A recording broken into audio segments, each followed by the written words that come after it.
Hey readers! Quick heads up, this week's episode contains references to adult romantic and sexual relationships. If that's not your thing, no worries. Otherwise, thanks for listening.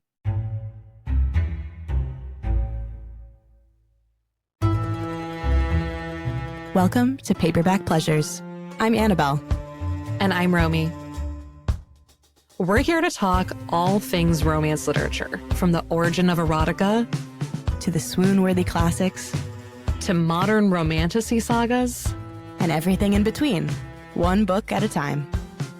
we are so happy you're here. Let's talk romance.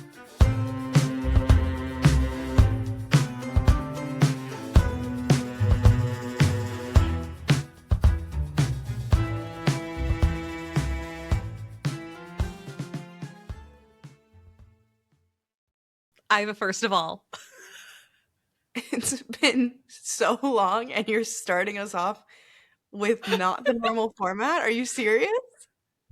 I missed you. So, this is not my first of all. I'm going to get to that. But genuinely, I have missed you so much. Like, listeners, you do not understand how long it's been since we have recorded together because we're so good at our jobs that we got all of our January stuff done in December.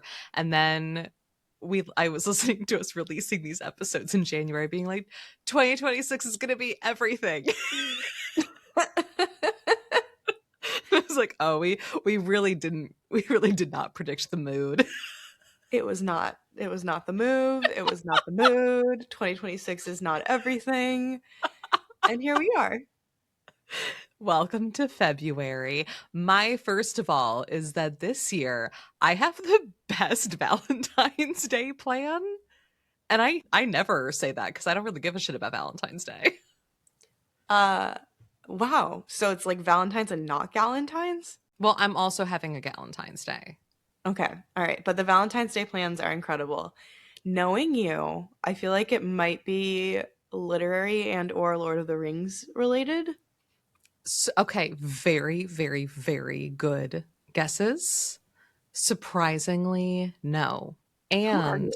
Brandon came up with the plan. Oh my God. I have to And know. it still doesn't incorporate Lord of the Rings, which is honestly incredible. Well, it's surprising, I'll say. So we were like trying to think, we're like, we should do something. You know, it's Saturday. We both have the day off. We'll feel silly if we don't. What do we want to do? We don't want to just like go out to dinner because like reservations are going to be hard and restaurants are going to be crowded, and that's, I don't know, doesn't really feel special for us. Well, maybe we could do a day trip. And then I get a text in the middle of my day, and he's like, I have a Valentine's Day idea. It's like, okay, what? And he goes, we spend the whole day celebrating the cats. Isn't that like the purest form of love in your home? I am so excited.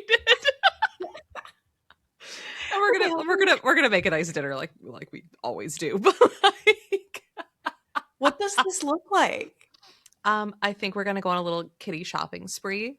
And we're gonna spend the whole day just like dedicated to playing with them, snuggling with them, giving them lots of treats, maybe even home making them some treats. Like the things that we like wish we had time to do all day, every day, essentially with our cats. But yeah.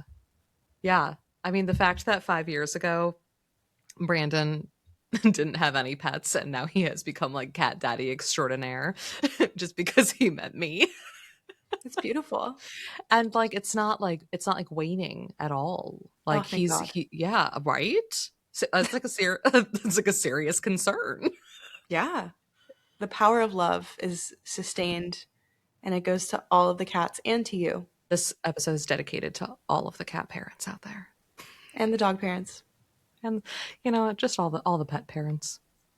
and I guess parents. Yeah, sure. God. See, now it's too much. Now it's not special. And now it's dedicated to everyone. Our interviews that we did in January were so fun, talking with Chip, talking with Ben. That being said, I am so happy to be sitting here with you doing a good old fashioned Paperback Pleasures book review. It's about time. It's It's about really damn time. time. And as you guys have probably noticed, we are kind of off our schedule for the year. We promised a lot of books in 2026. A lot of them are still going to happen, but with current events between two opposite ends of the spectrum, heated rivalry and ICE infiltrating Minneapolis. We kind of addressed both of those at once and changed our schedule a little bit. And that brings us to what we're covering today and why we're covering it. It's been a year. One of the things that we felt really strongly about was giving back to our hometown in a way that made sense for our work here at Paperback. So we asked you in exchange for some donations to help immigrants in Minneapolis fight their legal fights to recommend a book that we cover. One of those recommendations is today's book. So we had different layers of what you get depending on how much you donated. And a $20 donation to the Immigrant Law Center of Minnesota got you a book review. And a name that you hear often popping up in our listener answers, Emily. She asked us to review this book, A Rivalry of Hearts. It's by an indie author, and it was delightful. It was so cute. Emily, thank you for recommending this book. I'm so pumped about this. And thank you so much for your donation. So, Emily, I know that we already dedicated this episode to everyone, but it does include you It when you does think include about you. it. One of the things we're going to start this episode out with after we talk listener stuff, we're going to get into some OG, Fae lore. Because I was talking to Ooh. Annabel a little bit about what this question should be. And one of the things I brought up was I was like, we could talk about Seelie and unseelie forms. And Annabel was like, what are you talking about? And I realized, oh, a lot of people might not know what that is if they haven't read a ton of shit with deep Fae lore embedded into the fantasy world building. So we're going to unpack all that. But instead, what we ended up asking was if you could go and live in a Fae court, which one would it be and why? And so if you're familiar with A Court of Thorns and Roses is probably the most popular example. They have the seasonal courts and kind of like the time zone courts, if you will. This book had elemental courts like the Star Court and the Wind Court, etc. And it's a very romantic notion to give yourself over to a time of day or an element or a season entirely and create an entire atmosphere dedicated to it. So you guys, as always, delivered. It's beautiful. Truly, there are so many great answers here. You can't really go wrong, honestly. You can. I mean, if you choose a court that's really bad, like you live there now, it's always 4 p.m. and you're exhausted. Because that's a court I am avoiding like the plague. Incredible. And to be honest, I would not want to live in a summer court because I don't like the heat that much. So that's fair. There are ones that wouldn't suit me personally. But where are we starting? We're starting with a Justine answer. Hi, Justine. Hi, Justine. We love you. Thank you so much for writing in. She says, after Googling what a Fae court is, I think I understand the question. See, that's an important part. And as I sit here, will you share your Google result? What was the AI overview for Fae court? oh my God, if you're ever, Romy, I think we are at the point where we could share our Google searches with each other. Oh yeah. Oh, for sure. Oh my God, I love you so much.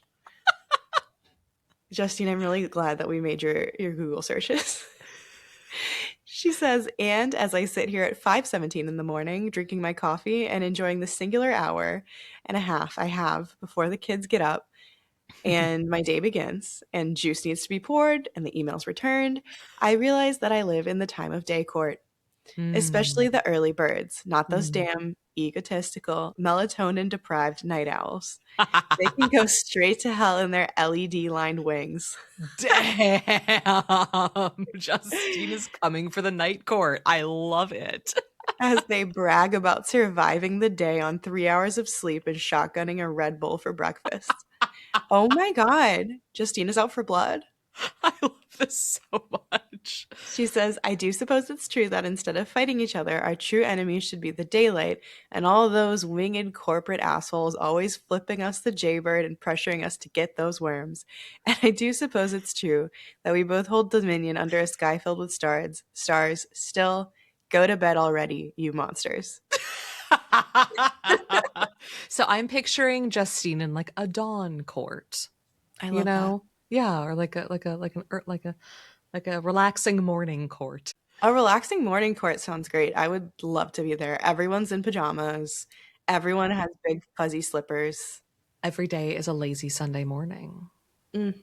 Mm. Everyone is walking, like shuffling around a little bit with a cup of coffee, and there are Brunch is always served birds for singing. all 3 meals.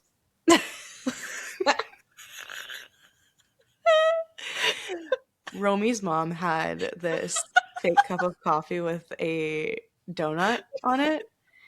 And I was an early bird as a kid to the point that like I was annoying the parents of Mhm. anyone I went over for a sleepover to.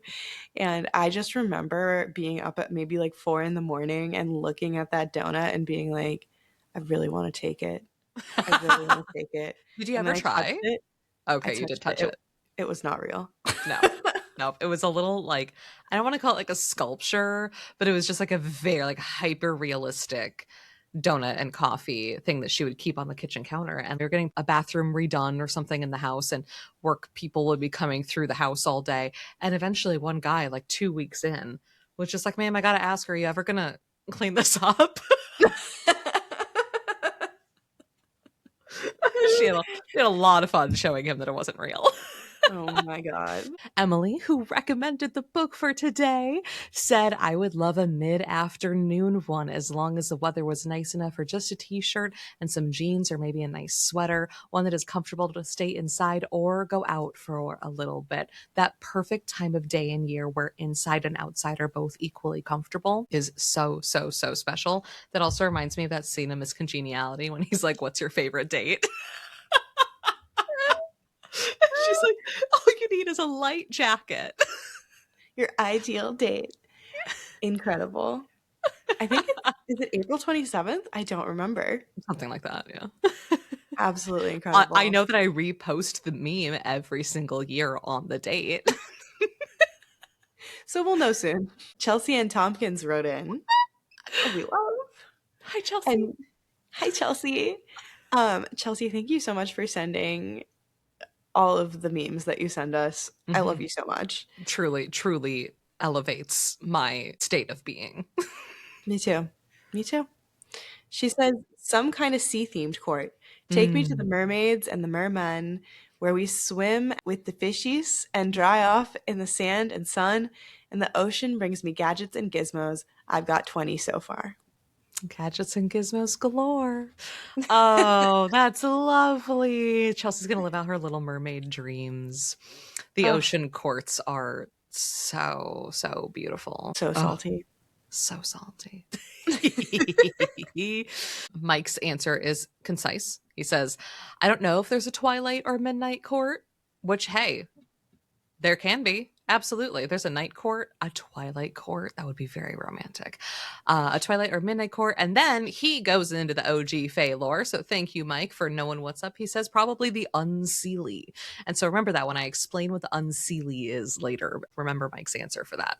Okay, question for you. Mm-hmm.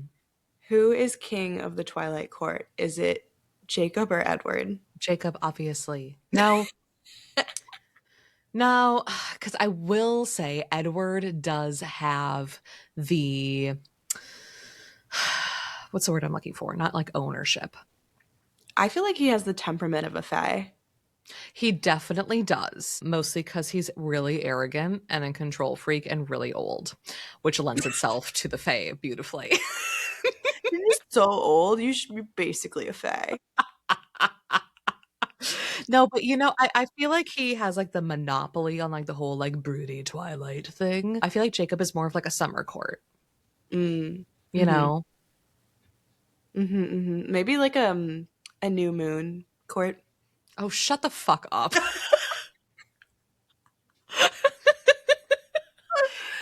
Next up, we have a Miranda answer. Oh my god, this is such a great episode. I know it's already going great. I'm so I've, happy. I've missed you guys so much. Oh, you wonderful people. Mm. Miranda says, without a question, seasonal fae court. Mm. Personally, for me, I would stay in the spring court. And no, not the one tied to Fiddlefucker Tamlin. I was about to be like, girl. She says, I'm a spring baby. I love flowers and gardening and thunderstorms. Mm. Also, spring showers bring Mayflowers. Perfect rainy day afternoons for reading. And if I grow bored of spring, I can always visit a neighboring court for their crisp autumn air or to embrace a lovely winter storm from the winter court. I love it. She's already got her travel plans locked in. Very strategic. Yeah, I like that a lot. Thought Mhm. through. I also am a spring baby and I love spring, and I am so mad that the spring court has been tainted. Unbelievable. It is really beautiful no matter what, you know. It's like the whole place was like a mirage. It just has one fiddle fucker in it. I know, but here's the thing. I find spring like deeply meaningful to experience Mhm. every year. And so Mhm. having a little shit at the head of it makes Mm. it like taints the meaning too, where I'm like, it's not just pretty, okay? It's like rebirth and shit. Which is why I wouldn't be surprised if we got a Tamlin redemption arc at some point, but I digress. I'm also a spring baby and I like don't feel very much about spring. And so it's interesting that you and Miranda both have a major kinship with it, and I'm just kind of like, yeah, that happens. Well, I took all of it and then you were born without any of it. Wow. Just couldn't wait one fucking month for me to get to the planet. No. All right. Our final answer today is Trish. We do have more. They will be on our Patreon in a few weeks. However, Trish says, this one's hard for me to answer because I feel like there's so many courts I could be a part of. Trish, I get it. I also asked a question, as I always do, where I'm like, I have 17 answers because it all sounds great. Do I Uh, have to choose? yeah. She says, I do feel like I'm a part of the night court due to my work schedule and partial insomnia. As long as you're not harassing Justine, I think that's going to be just fine. Yes, you two stay apart for a bit. But I feel like I'm also trying to be part of the mid morning court due to running. If I had to pick a seasonal court, I'm picking fall, even though I'm a December baby. I love a good fall night. Yeah, man. Absolutely. Oh, Annabelle, are you choosing spring court? no. Where are we going? I made up a court and I don't know if it's real, but I don't I love care. it. I don't care either. Go for it. I'm gonna be in the court of sunbeams Oh, that totally exists. because I feel like the thing that draws me the most of any experience, no matter like what time of year, no matter where I am, is just like getting to see sunbeams and the little particles that float in them, and Mhm. I love them so much. So I'm gonna be in the court of sunbeams. What a beautiful place to exist. Right? I wish it were real. There is something that hikers in Washington, and I'm sure other places too, it's just I hadn't heard the term until I moved here. They call it winter light because we don't have a ton of snow here ever. And so hiking year round is possible. And it's not like a winter expedition like it is in Minnesota, but people go out looking for winter light. And it's when the little bit of sunlight that we get in the winter when it's shining, people go out into the forest and look for the spots that it gets through the trees and then is on the carpet of moss on the forest bed here, and it's really lovely. It's a very very special specific thing, and it's really lovely.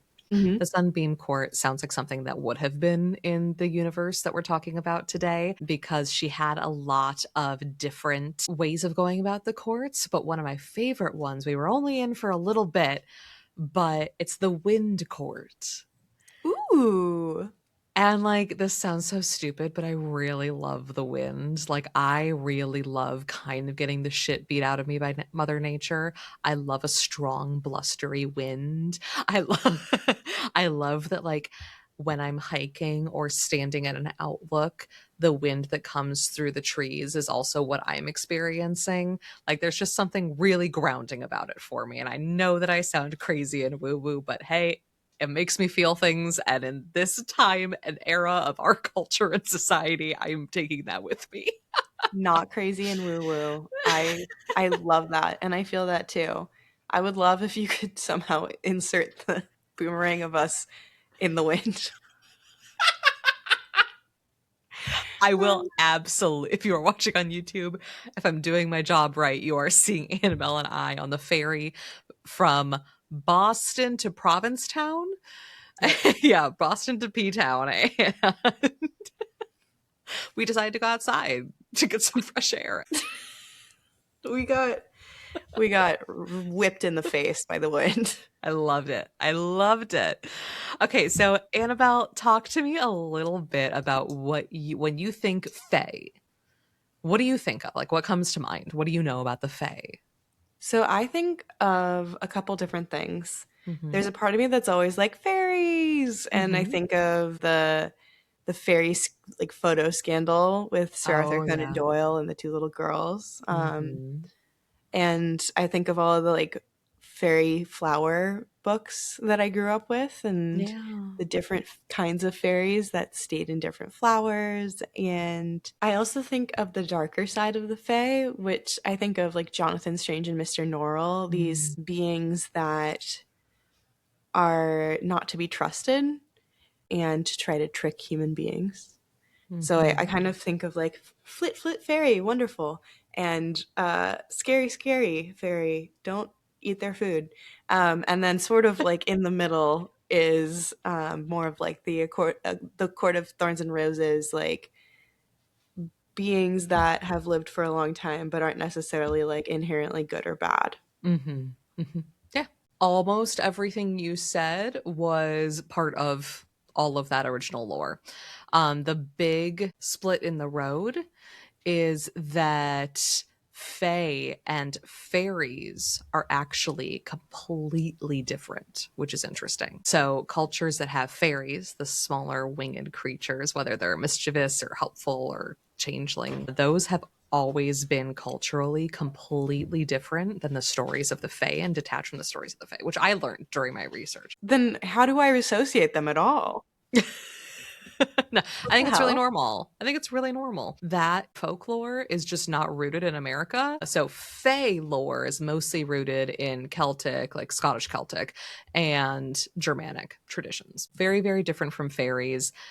They are often written about as powerful, dangerous beings from another world, but that world is usually living right alongside ours. We see that a little bit in Akatar, where she has to go through the barrier, then she's in uh, Prithian.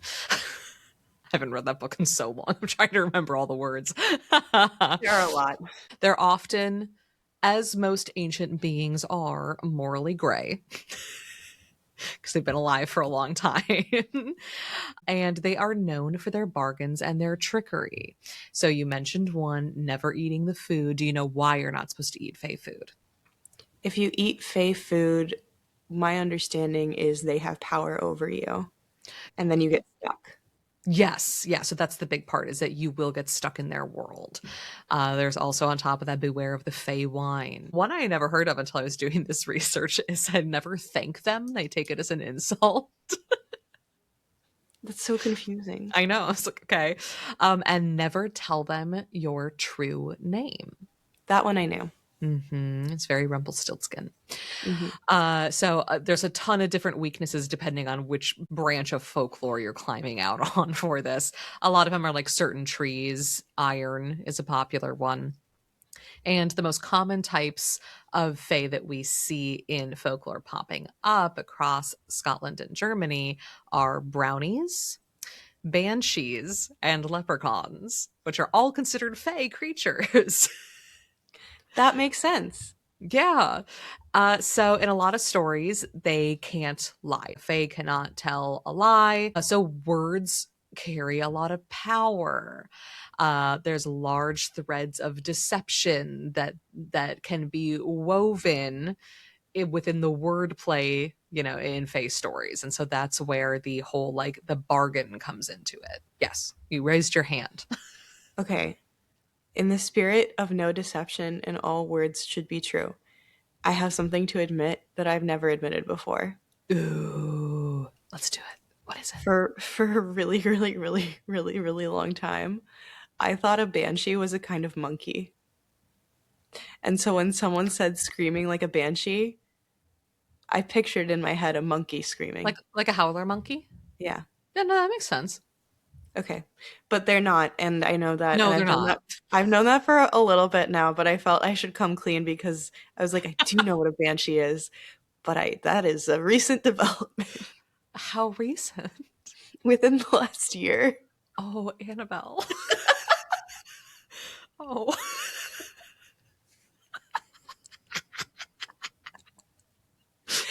I digress.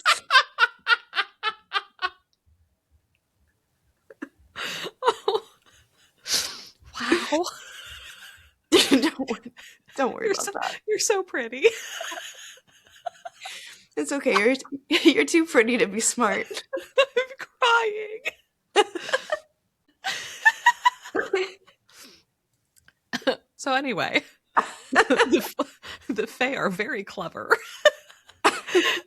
Because they're great wordsmiths, and so they can essentially continue to have deceptions without telling outright lies.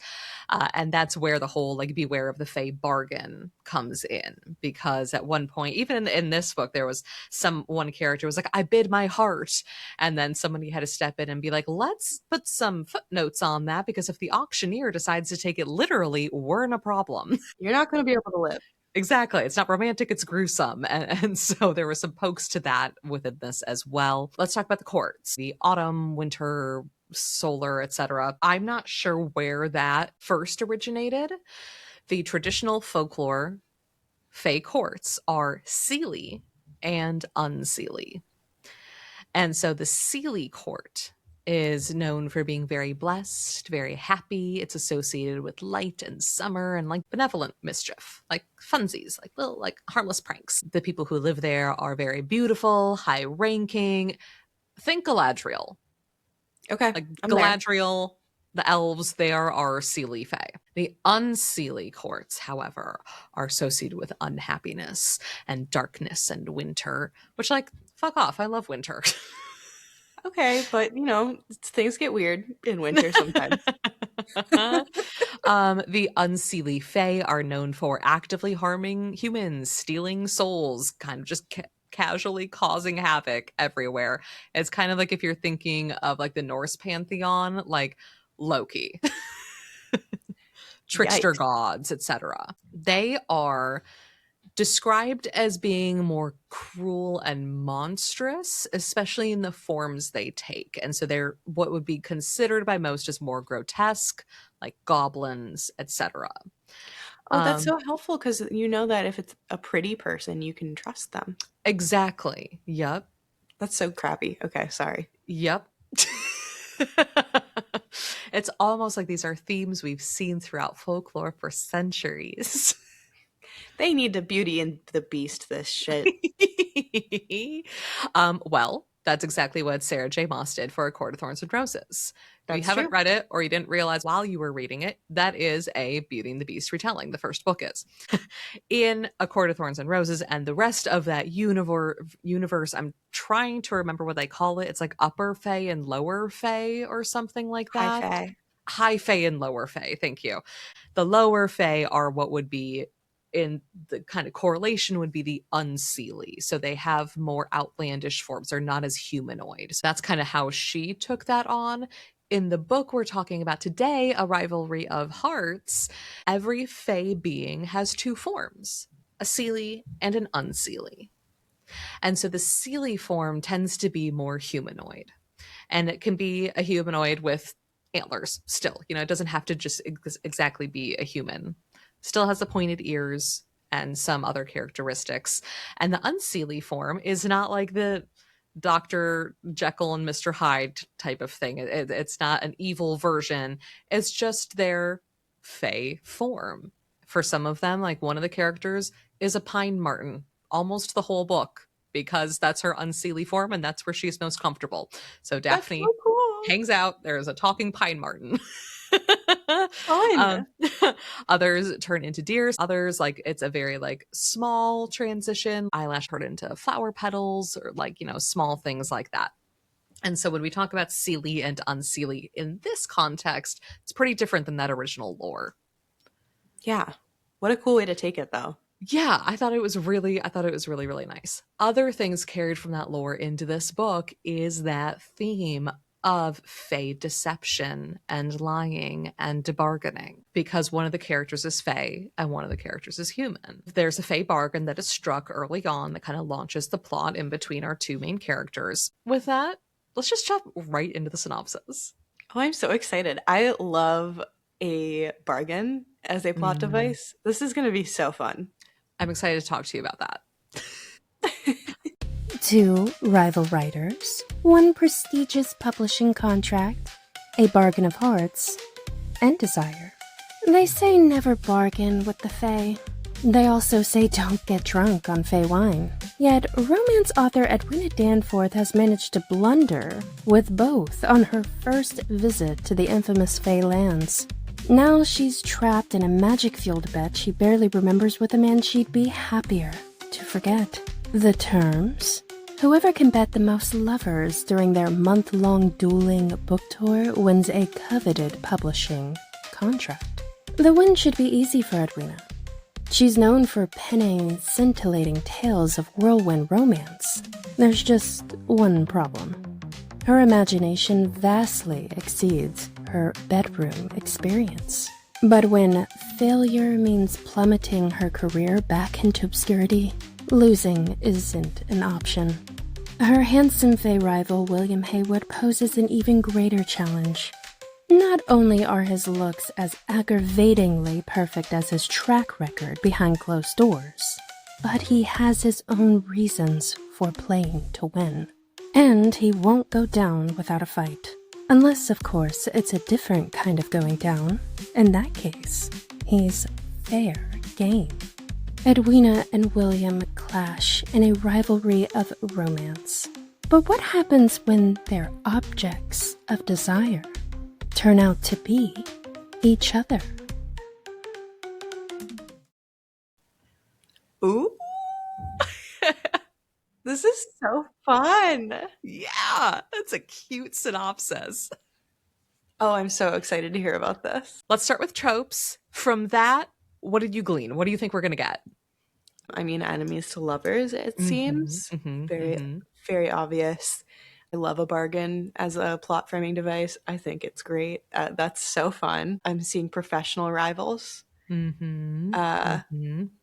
Maybe kind of a workplace romance. In a way, I would not classify it as a workplace romance because you could read it. Yeah. They're both writers. They both want a contract from the same person, and they're on a tour together, but like they're not co-workers, they're not boss and employee. The dynamic there has nothing to do with a working relationship. Well, I guess I'm the litmus test now. Yes. But that's helpful. And I'm also sensing sort of like, I don't know if there's a name for this trope, but I've seen it a couple times where it's like night of revelry that you're like Mm. dealing with the consequences of. Where Oh, like you that's were got to be a trope, right? That's got to right? be. Yeah. The hangover trope. Oh God, what did I do? Or what is it that Job says in Arrested Development? I've made a terrible mistake. Yeah, absolutely. Definitely rivals to lovers. Definitely that fey bargain, a bet that's kind of designed to drive both of them crazy because they both are attracted to each other and they're like, let's make a bet to sleep with as many other people. Ha ha ha, I got you. And internally, they're both just like, fuck. Damn it. Forced proximity. They're traveling on a book tour together. There is actually like a very funny throw to a one bed trope where they literally get to an inn. It's a nice hotel, but like they get to an inn slash hotel and their reservation got lost. The whole place booked up. And Edwina immediately is just like, wait, I've written this before. Let me guess. There's only one bed. and the woman at the front desk of the hotel is like, no, honey, there's no beds. Like, you guys have to go somewhere else. Remember when we were reviewing Cemetery Boys and you're like, it's not enemies to lovers, it's more, ugh, this fucking guy to lovers. Yeah. In this, it's kind of the similar in that I wrote it down as I adore you and it's really annoying. And we have, of course, he falls first, which I'm always a sucker for. Oh, thank God. Because I feel like he falls first combined with like the unequal sexual experience. Yeah. I feel like that evens the playing field a little bit. A little bit. Yes, for sure. It's so interesting that you talked about loving the like bet bargain trope. Because I'm learning that I don't love it. I liked this book. This was a very, very fun, sweet, cute, romantic book. But that trope stressed me the fuck out. I mean, it's reminding me a little bit of The Pairing. Yep. I literally put that in my notes. Because I was like, the pairing stressed me out for so many different reasons. This is not a dig at me saying this is a bad book at all. I'm saying I'm discovering that this trope is I get so anxious. You're like, this is a game you made up. A sensitive little flower Romy comes out during this because like my very tender heart finds it like really cruel in a lot of ways because most of the actions that the characters end up doing to further themselves in this bet that's based off of sexual relationships hurts everybody around them, the person they care about, and themselves. So the characters who take this on are just made of tougher stuff than I am. It is frustrating. I see that. Yeah. And so to me, like that hurts because like that's just not the way I operate. I love a game, I love a flirt, I love a banter, but that to me is just something that I could never do. It also kind of comes with a built-in miscommunication trope because if you're constantly challenging each other, you can't be super honest with your feelings because being the first one to blink in a bet, bargain, challenge, whatever, means that you're losing and you're behind, you know, and that blink is saying, this isn't a game for me anymore. I'm actually really fucking falling for you. Oh. Yeah. Because of that, I wasn't able to fall as deeply into the romantic story, which we'll talk about during our romance rating in a little bit here. I never want to say like a trope is bad because we have been proven time and time again that there's always a great way to do a trope. And this is a great way to do this trope. This is a lovely, lovely book. But I was like reading this and I was like, this book is so cute. Why am I so stressed? I'm struggling. And that's why. So I learned something about myself. With that, let's meet our main characters, Edwina and William. Edwina is reminding me of Bridgerton season 2. Oh, for sure. Have you watched the new Bridgerton episodes yet? No, and we need to focus. Fine.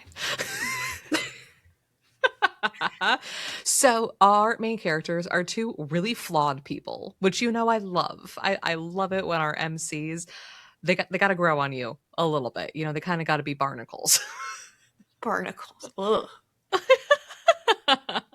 So let's start with Edwina. She is our FMC. She is a human. She is a romance author who has written a whole series, and they're definitely supposed to be like Harlequin inspired, The Governess and the Blank. The whole series is that. And so like The Governess and the Rake, The Governess and the Stable Boy. And then she's currently on tour for The Governess and the Fae.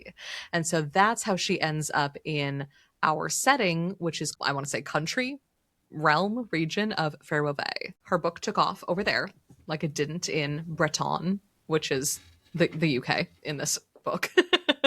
Love it. She is on tour in the Fae country for her book that has a Fae in it. But because she's never been around Fae, there's actually a few digs throughout the book about how she has to do more research on Fae anatomy for her love scenes because some of it just wasn't realistic. Oh my God. Oh, I know, right? Bummer. So Edwina at one point is described as, quote, quirky, cute, and chaotic. I'm like, yeah, that's pretty. That's a good summary. Oh. I believe that she's a little neurospicy and it's very charming.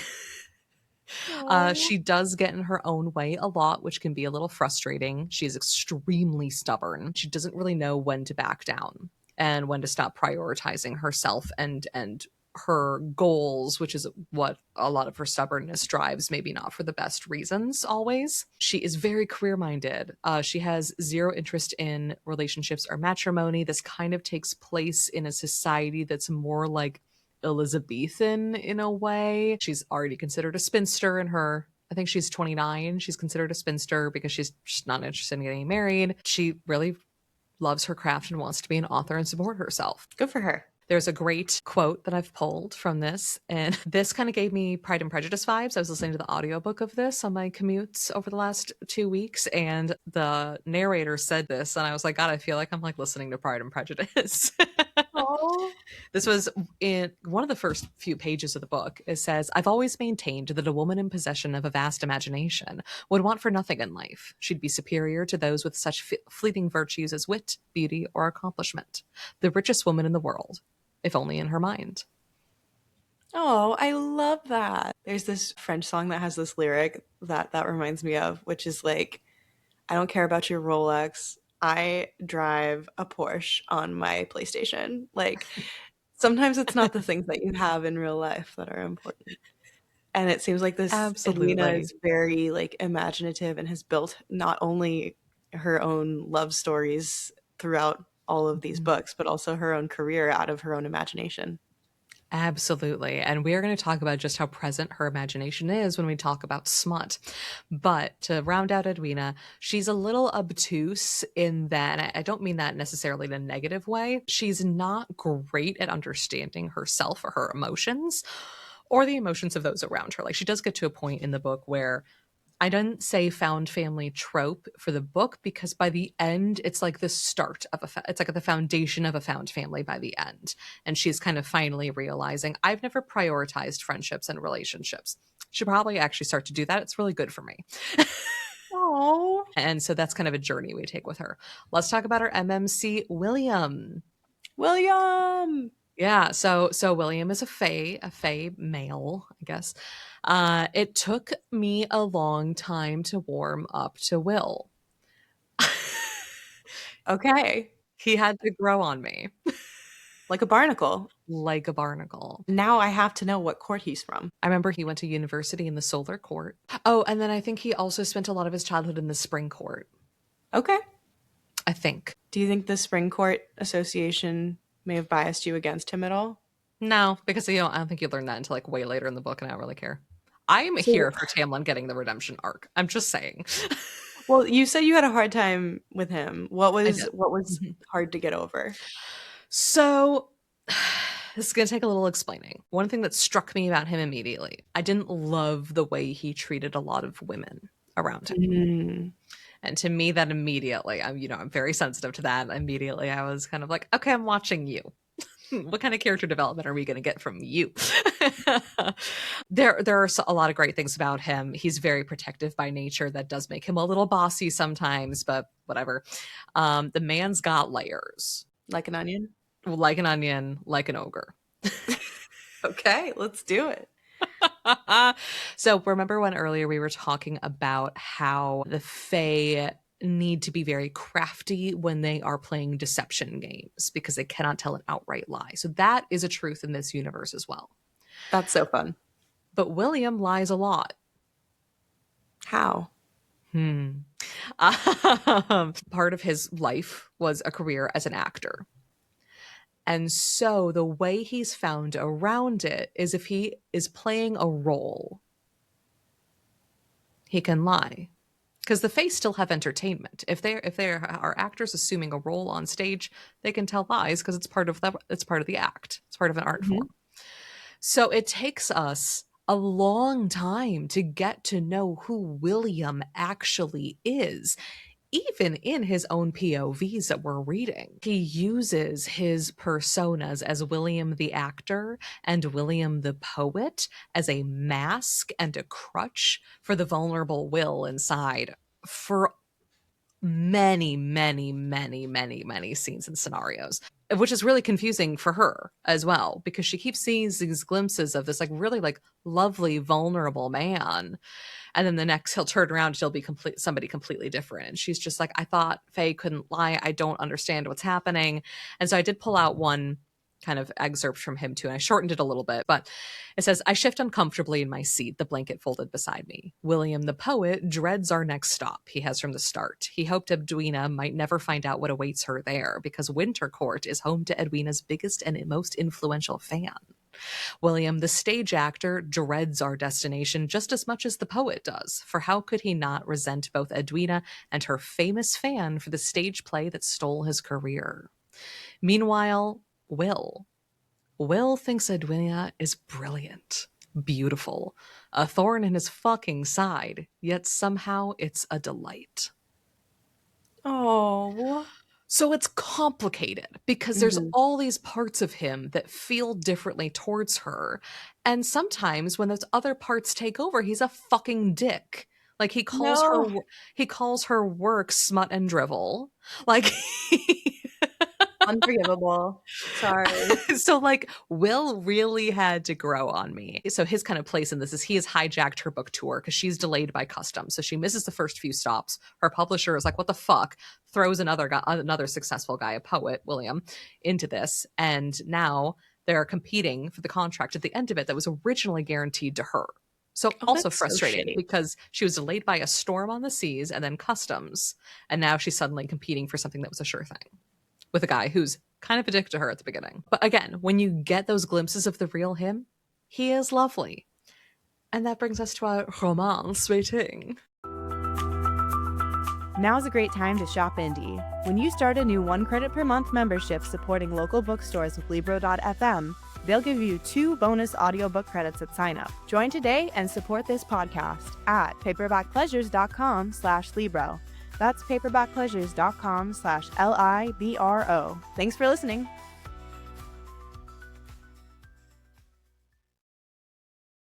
Ooh, okay. I've been waiting for this. Where do you think I'm going with this? I love it when I ask you to predict based on how I've been talking about a book. I'm guessing either a 3 or a 4 or between. 3.5. I know you. It's between a seasonal fling and a dateable. What kept it from being a full 4 or a full 5 from me was not really getting to know the characters outside of like the outlandish sex bet. Like they do have honest conversations and you do get insight into them, but they're in this kind of like outlandish situation. And so it made me a little more dubious about their authentic feelings for each other, if that makes sense. Still a really romantic book, still a really, really cute romantic story. I think I'm just bringing baggage in with this stress about the bet trope. Oh my gosh. Well, and it's also, people are different when they're on the road. Yeah. And so you got like a slice of life, but not a slice of like regular life. Yeah, exactly. So there are parts that I absolutely loved. And I literally, the whole time I was reading this, I was like, Annabelle would love this. This was a very swoon-worthy 5 out of 5 part of the romance, which is they flirt through a copy of his book. Because when she finally catches up to the tour, she arrives and he's in the middle of signing and she pushes through the crowd and she's like, move, like I have to get to my table. She marches up and somebody is standing there. So she ends up right in front of his table. And so he starts to sign the book to her, not realizing who she is. And then she's like, no, you clout. Like, move so I can get to my table and start my signing. And so he keeps trying to then give her the book that he wrote half of her name in. Oh my God. And she keeps being like, no, you are the worst. I don't want your fucking book. And so he keeps hiding it in all of her stuff. And then at another signing, he keeps slipping it into her pile. So when she's distracted and someone walks up to the table, she would grab it and sign it. Oh my God. And so they start writing little notes to each other and like doing like graphic horny drawings, like lewd like limericks and stuff to each other. And they like tell stories. Like, it's so cute. It's so cute. Oh, that's so fun. it was just a very, very creative way of like these two authors are having like a signing war, and they end up turning it into something that like becomes like a relic for their relationship. And then of course he falls hard and fast, even if he's in really deep denial over it. And I love that too. There's definitely this whole overtone of like, why am I obsessed with you? And everybody else around them is like, it's so obvious. And they're just like, no. But why? It's so Exactly. convenient. Their banter is great. As enemies to lovers can be, you kind of need that great banter. That definitely is delivered here. It's very funny to see how annoyed he is at that he's so obsessed with her.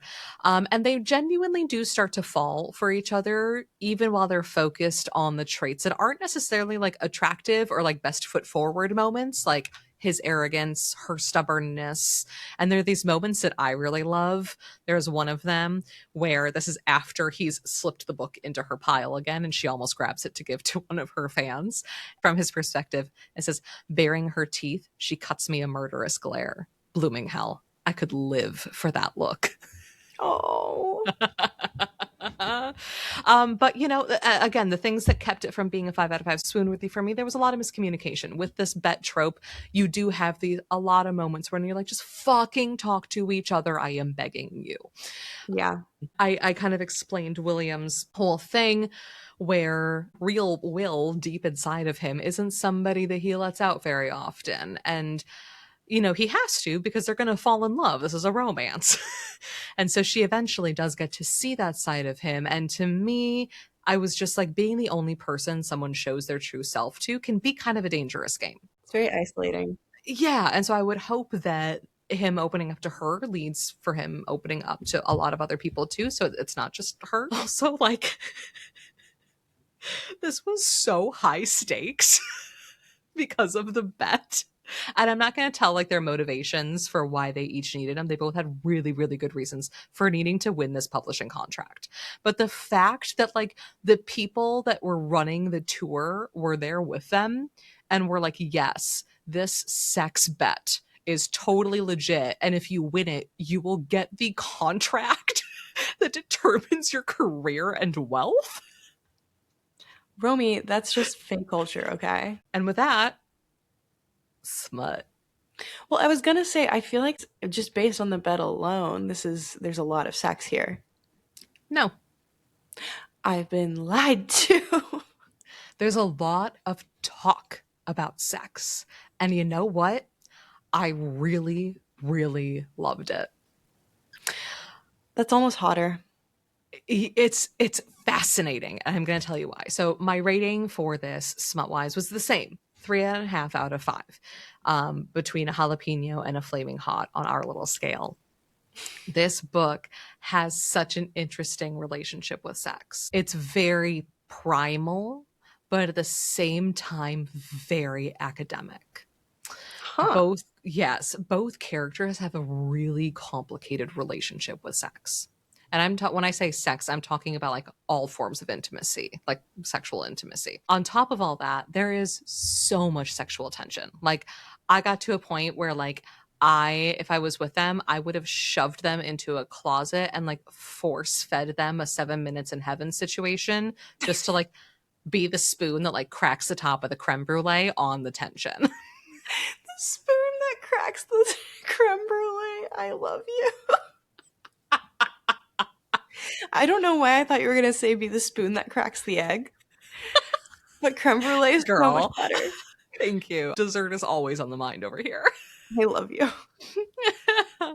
So for Edwina, her approach to sex is almost clinical. When she feels these big feelings of desire and these big emotions, it's a little confusing for her. She's felt amorous before, she's had sex before, but like these like really big spikes of arousal or even just like jealousy and stuff, she doesn't really know how to handle that. She doesn't always handle it in the best way. So what's fascinating about Edwina is she can split her attention between the sensation and what's happening to her and her arousal. She can split the attention with that and her creative pursuits. So like she is so into writing her love scenes that if she's watching sex, if she's having sex, she can kind of like start drifting off and start like sketching out a scene. Oh no. to get to a point where William has to be like, oh, I lost you. But it's really cute. And so it happens in the middle of one of their love scenes. She's deep in this like fantasy where she's like, okay, like these two characters, they could, you know, what's happening to me could actually be happening to them, but they could be on a beach and he could kind of do this to him. And suddenly it just goes, I've lost you, haven't I? I blink, finding William's face before me. His lips are pink and swollen, his eyelids heavy. Only now do I realize I've stopped kissing him and I've been staring into space, lost in my imagination. I'm sorry, I rush to say, my words still tangled in breathlessness. I may have stopped kissing him, but my arousal hasn't abated. I merely drifted elsewhere in my mind. I do this sometimes when I'm aroused. I start getting scene ideas. He tilts my chin gently with his fingertip, expression warm and still rich with desire. You don't have to apologize. It's my duty to bring you back to me and keep you present in your body. Oh my god, that's lovely. Right? Oh, that's so normal too. Yes. I feel like Edwina's approach to sex is not something we see in smut a lot. I feel like often love scenes are written as like all encompassing. And it's like, no, they're not always. You can get distracted. We are human. Yes, and that's okay. And you deserve a partner who's just like, it's okay. We'll just get you refocused. And then Come move back. on. I'm not gonna spoil exactly what the circumstances are, but they're in a situation at one point where there's kind of like a voyeur situation going on, and they're not Ooh. performing, other people are. But Edwina and William kind of end up in this situation where they're watching other people have sex. And she immediately goes like full on academic. She's like, look at that. Like, that is so gorgeous. Look at how she is like grabbing his balls. Like, that is fascinating. I could put that in this part of this book. And then she literally like grabs William and starts to like pose him and be like, okay, so like if you did this, and like she grabbed the hair here. And, Oh my like she gets to a god. point where she like gets up in their space and William has to be like, okay, we're going to take a few steps back because while this is a voyeur scenario, you don't get to get all up in their business and like measure their areolas. Nope, not polite. It was a fascinating scene. As for William, he gets extreme performance anxiety without a very, very deep sense of attraction, which for an actor can cause a few Oh problems. man. And so attraction to him, it's way more than the physical draw. It has to have a lot of emotion attached to it, which again isn't abnormal, but not always something that is written about as plainly as it is here for a like romantic, swoony, sexy male lead. Yeah, I love it's that. true. He's vulnerable right off the bat with what he can and can't do. And he's very, very confident and sure of himself when it comes to sex with people that he wants to be having sex with. But in every other scenario, he can't really fake it, even when he's being William the actor, William the poet. And I just loved that like none of this was like labeled. I know I like to say always name the thing. In a I was gonna way, call you out. yeah, and that's totally fair. But I did like in this that it was just their experience, and they spent a long time talking and just like normalizing each other's experiences because they're just like, I just want to get to know what makes you tick. And I feel like it's really great representation for people who are just trying to like navigate their own attractions and preferences in sex because like sex is awkward. Everybody likes different things. You like different things at different parts of your life. It's constantly changing. But he's really, really swoony how he treats her in the bedroom. I will say, like, he takes Aw. charge, but like a very much in a like I'm ready to worship you kind of way. And there's this really, really great moment where he's basically talking to her about consent. And normally I feel like when we have scenes where a woman is being talked to about consent from a male partner, she is like overcome with like relief, like, oh good, I'm so glad we're talking about this is going to be safe to me. Edwina found power in it. It was very cool. She said, I've never felt so powerful, so desired, so in control. I needed him to take the lead, but now that I found my footing, I don't want to cede to him, cede this power. I wonder if that's related to the bargain at all. Because Probably. the bargain probably puts you in less of a powerful position. And that was one thing also about this bargain that did kind of like tickle my brain wrong a little bit, which is that her inexperience with sex made a sex bargain to me a little uncomfy. Yeah, like a little unfair and weird and not Yeah. something she wanted, it seems. Yeah. Like she tries to, she wanted it in the moment because she was like, challenge. Yes, absolutely. I'm never going to back down. We can do this. I need to research the Fae. I'm just going to fuck my way through the tour. I mean, like, yeah, like when you're drunk, that all sounds great. Those are great arguments. It's true. She does meet a lot of people that she gets to the point where like they're going back to her room. She's going to be sleeping with someone else. But there are other times where it's like someone is taking advantage of her when she's drinking and other people have to step in. So yeah, it's I found it a little complicated, but also I think I'm just reading into it too much. Like it's fine. I mean, reading into it too much is literally what we do on this podcast. Fair enough. I feel like there's got to be some authors that listen to us talk about their books and they're like, guys, it's not that serious. Guys, stop. And for 10 seconds and look at your own life. No. No. Are Absolutely you kidding not. me? Absolutely not. I find it really interesting that the next part of our podcast is always asking the question, will they last? And if you've been listening for a long time, you know that that was actually a late addition. And what you guys probably don't know is that the Emily that requested we do this book is also the one that said, would you guys ever consider answering the question, will they last, as part of your format? Emily has great ideas. And I think it's really interesting that she wanted us to address this in every episode, which the second she said it, I was like, that's a great idea. We're obviously doing this. But then she recommended this book for a review. And I don't really have an answer for this one. I think it's unclear, but I think that that's also the point. So because of the bet, they don't really get to be honest and open with each other and like truly vulnerable with each other until like very, very close to the end of the book. So is that a no? No, I hope so. They're super cute, but I haven't seen them working towards something together instead of working against each other enough at all to confidently say yes or no. So I'm going with unclear. I hope so. All right, a TBD is an answer. I will allow it. TBD. This is a series of interconnected standalones, and the series name is so cute, Annabelle. It's Fae Flings and Corset Strings. Oh my God. Isn't that adorable? It's so sweet. I love that. I was telling you earlier about the character who uses her unseelie form like 90% of the time as a pine marten. Yeah. The next book is about her. Oh my God, incredible. Is she a friend? She works for the publisher and she's helping manage the tour. So she's there the whole time, along with a few other characters. And so she ends up kind of becoming part of that like foundation of the found family that we get at the end of the book. Oh, Yeah. There's just a pine marten on tour. It's really cute. She's great. She's really great. And then you learn that she's like centuries old. She's Incredible. like she's very like droll and sarcastic and like just doesn't have time for anyone's shit and like frequently sleeps in chandeliers and will just like randomly like just drop on people. Like I'm definitely gonna read her book. That also sounds kind of like you if you had an unseelie form. Thank you. You're welcome.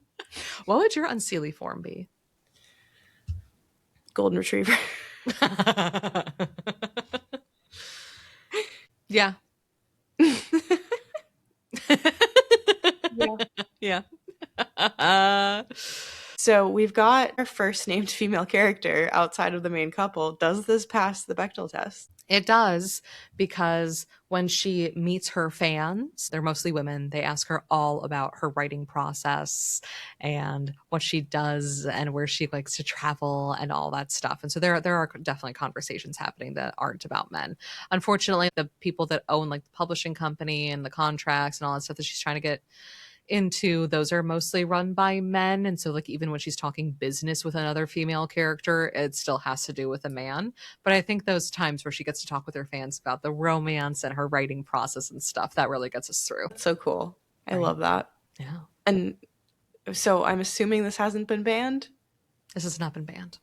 Oh, She's an indie author. It's pretty hard for an indie author to get banned. yeah, you have to be widely distributed to be widely banned. Hey, did you guys know that we have an online bookstore? Check us out at paperbackpleasures.com/bookshop, and any purchase you make will support this podcast. If you're looking for a bookish gift or an excuse to give yourself a little treat, consider this all the permission you need.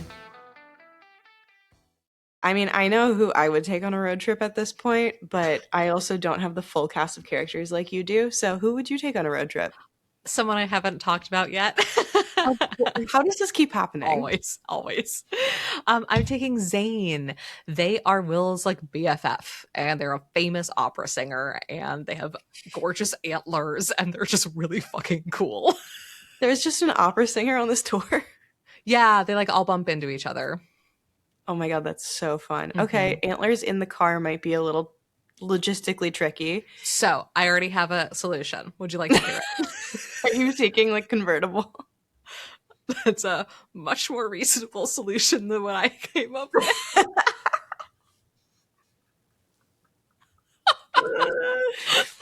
That is a much better idea. Okay, tell me your Rube Goldberg machine that you made. Okay, so I was reading an article about Bridgerton, and they had to make a custom bus for whenever they were bringing the queen to set because her wigs were so tall. So you're taking that bus? Yeah, I'm taking the Bridgerton wig bus with Zayn, who I think would love that. Thank you. Okay, you got to make room for the queen. So is Zayn singing opera on the road trip is the question. I don't want, no, that's their job. If they want to, they totally can. But, I'm not going to ask them to do their job in the car. But we can listen to opera music. I would love to know, their favorite operas and etc. Okay, but you're not going to have them. I'm not bringing them along to be a source of entertainment. Okay. If that makes sense. That's very respectful. Thank you.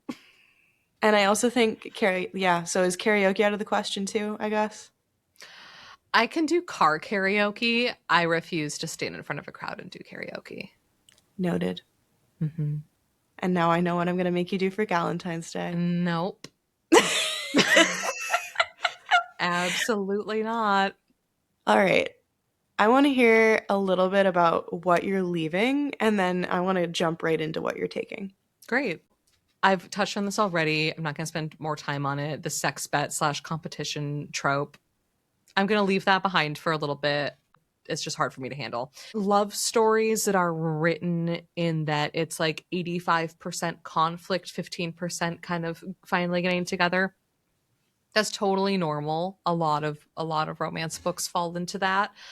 I am leaning more towards right now books in which we get to spend more time with the couple as a couple, if that makes sense. I feel like the longer I've been in a relationship, the more I feel that way. Yeah. I think you're touching on something there. My biggest complaint about one piece of character writing for Will, and this is something I'm leaving behind as a whole. Young women, or just women in general, having to be the emotional mouthpiece and interpreter for men. Because Will is having a really hard time telling Edwina how he feels. And she's not telling him how she feels either, in his defense. But neither of them are talking. And so his 19-year-old sister takes Edwina out to lunch and kind of has to explain everything. And I'm just not her job. It's really not her job. Again, maybe it's too personal, but I just the fucking emotional labor of men falling on women. I just don't like it. It's frustrating. I hear that. Learn how to vocalize your emotions. If you're not vocalizing your emotions, I'm a little dubious about you being in a long-term relationship. That's fair. It's really hard to get through without being honest. Yeah. This is so petty, and it has nothing to do with the book or the author. Male narrators, I am begging you to stop voicing female characters like 5-year-old ice princesses. Unless it's me as a character, in which case, do it. I loved the audiobook for this. It's mostly Edwina's POVs, and the woman who did her part, her chapters, fantastic. I loved her. We kind of got like one Will POV for maybe like 5 or 6 Edwina ones, and his voice was great. Like he did great acting, really, really sexy voice. But he fell into that thing that so many male narrators do, which is every woman sounds like this. I mean, he took kind of like a badass FMC and made her sound Like Minnie Mouse. like a blithering ditz. Yes. And it was really hard. Like I had to like force myself back into not judging Edwina for nothing that the character was doing. That's unfair. And I know that I complain about it a lot. And I know that the vast majority of you are like, literally nobody else cares about this except you, Romy. Well, you're making some assumptions there. But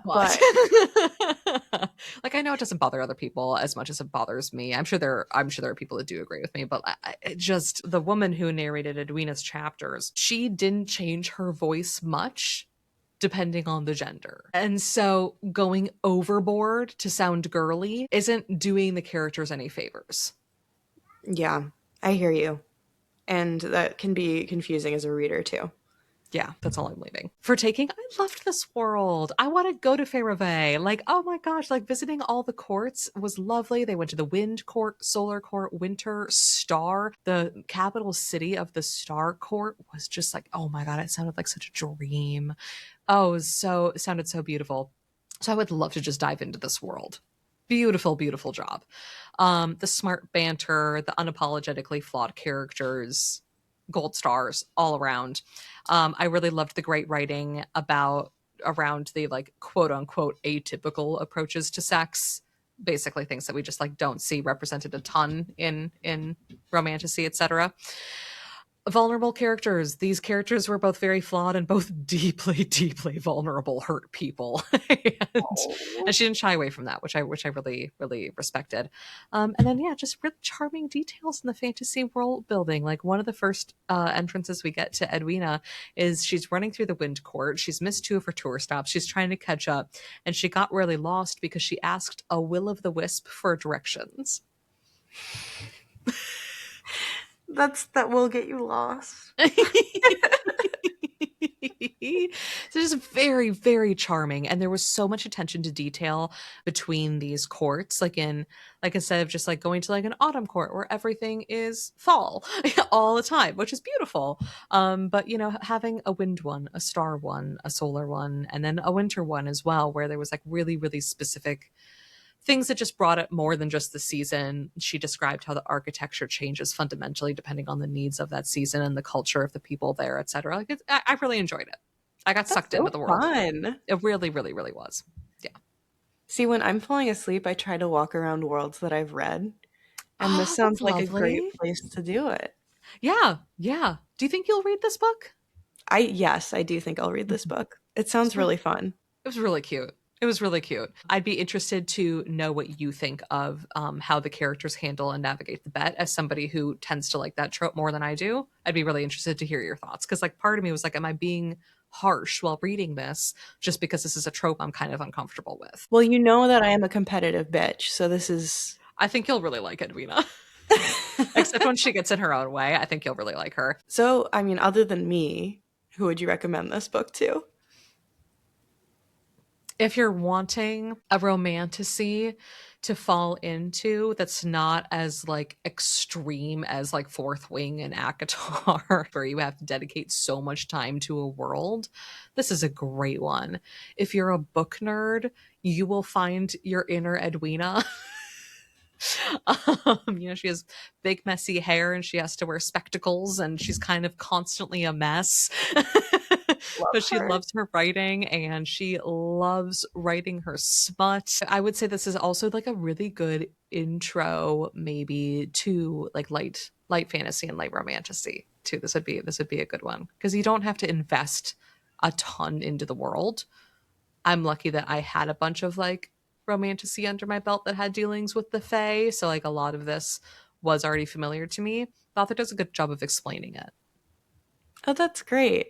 So if you're like, I want to read something with Fae in it, but I don't want it to be 6 books long and every book is the length of 3 books, Mm-hmm. you can start with Or this like instead. very high stakes. I think a lot of Fae romance is somebody gets abducted, swept into the Fae world. She's there legally by choice for a career move. Yeah. And it's not like an There, epic sweeping like wars or no, like no, someone's gonna die. Like no. it's a It's career. very normal. It's very Yeah. normal. Just with these really fantastical, fun, charming elements. And It's just yeah, your regular mundane Fae court. it's very fun and it's very relatable and it's very cute. Like at one point, she is kind of flirting with a fae that has a tail because he's like a lion shifter, and so he has like a big like lion tail, and she is just like, oh, like that could be interesting. I've never slept with someone with a tail before. Like I wonder what this is going to be like. I like if it goes well, I can write it into my next book, etc. And at one point that his tail kind of comes around and like tickles her, and immediately she's just like, ew, no.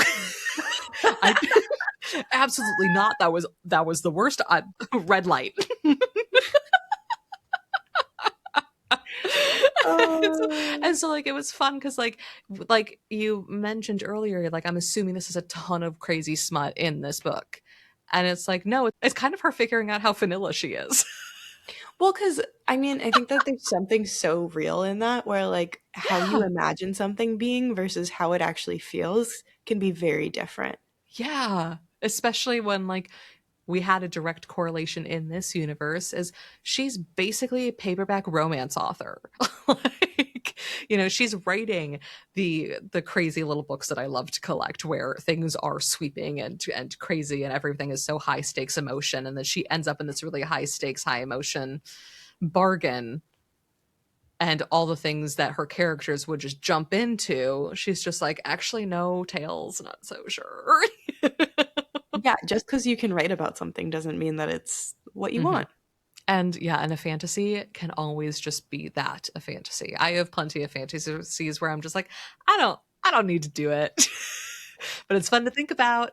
It's kind of liberating too, because that means that Yeah. you can fantasize about things that you're scared of, Yeah. you know? And Yeah. that's healing. hmm hmm Well, I have 2 quotes to share with you. Yes. Okay. Round me out. One is from William, one is from Edwina. Oh. This is one that made me cackle in my car while I was driving from Will's perspective. He says, for fuck's sake, I no longer have the luxury of denial. I'm attracted to the weirdest woman I've ever met.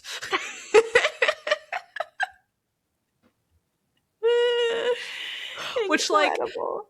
the dream right there is being the weirdest woman a person has ever met. And they're just like, I love you. I'm obsessed with you. Yes. And then a very Edwina quote. William is kind of jabbing at her in the beginning and talking about like propriety, etc. And she goes, I've never been fond of propriety, especially when it primarily seeks to control and repress women without placing nearly as many restrictions on men. Bless. Yeah. And Edwina. she is very much, and I'm not going to say anything else about this because it kind of spoils things, but she is very, very cognizant throughout the whole book of like, especially as a female author, making sure women's names are represented in the work that they're creating. Like that is a theme in this book as well. Because she even had a moment with one of her publishers who was like, you need to write literary fiction. And she's like, okay, I can do that. I can write a literary fiction book. So she did. And he's like, great. So this will only be published under a man's name. It'll be Edwin instead of Edwina. And she was like, no, I created this. It's mine. Yes. And so, yeah. She's Oh got my that. god. She's got that snarky feminist streak that I love. That we both have a little bit of too. A little bit, Just a smidge. just a scotch. Well, we've got This is, something amazing on deck. You know that, right? oh my god, I'm so excited, guys. We are reading an arc right now for a voice that you might actually recognize. We are so excited to welcome the illustrious Kale Parsons back on Paperback Pleasures to talk about a new book, and we're getting a sneak preview before it hits shelves. I'm loving it so far. It's so cute. It's so fun. We're going to have so much fun. So you've heard her on the podcast before because she was one of the authors on the romance panel that I did at Tacoma Book Fair. Then we released that as an episode. The other part of that panel was Chelsea M. Tompkins, who you've also heard here again. Kale Parsons writes adventure romance based here in the PNW. It's super fun. She has a complete series called Stranded in Leavenworth, which is a little mountain town here that's really famous. And we are reading the first book of her new series, Camp Clandestine. And she actually gave a teaser to this, Annabelle. I don't know if you remember from our panel at Tacoma Book Fair, where she's like, I really want to write about an adult summer camp. And she's done it. And that's the book that we are currently having advanced access to. Oh my God. Wait, I totally forgot about that. That's so cool. I remembered it the other day and I was like, she told us she was going to do this and here she is. She's doing it. I love it when I love it when that happens. That's so cool. And so it's called Capture My Flag, and it's about a summer camp for adults.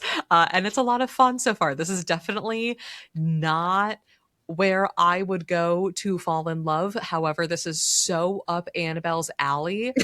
I cannot wait to hear her and Kale Parsons just like freak out about camp culture, about rivalries, and challenging your crushes. And yeah, it's going to be so fun. But Annabelle, what do we want to ask our listeners to answer with Ms. Parsons next week?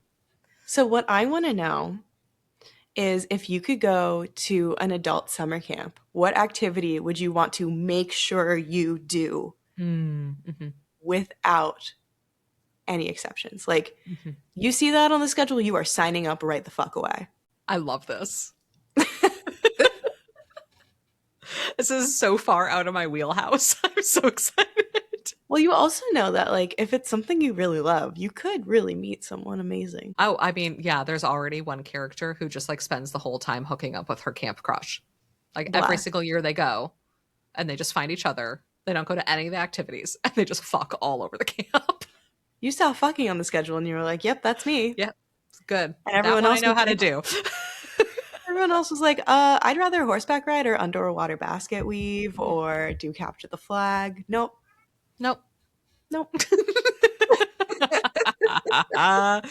All right, guys, we will see you in 2 weeks. Happy February. I hope you have a lovely Valentine's Day if you're celebrating. And please, please, please be kind to yourselves. We love you so much. Thanks for listening. And happy reading.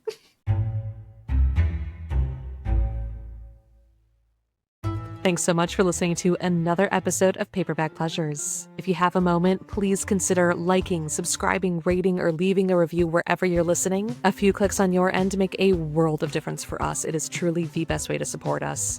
We also have a Patreon page. For just $5 a month, you get access to blooper reels, exclusive minisodes. We even do movie nights. If you're wondering who else is listening to Paperback Pleasures, we have a Discord channel full of our listeners. The links to these can be found in the episode description. This week's book synopsis was narrated by Layla Lee. We'll be back next week to keep talking romance. Until then, happy reading.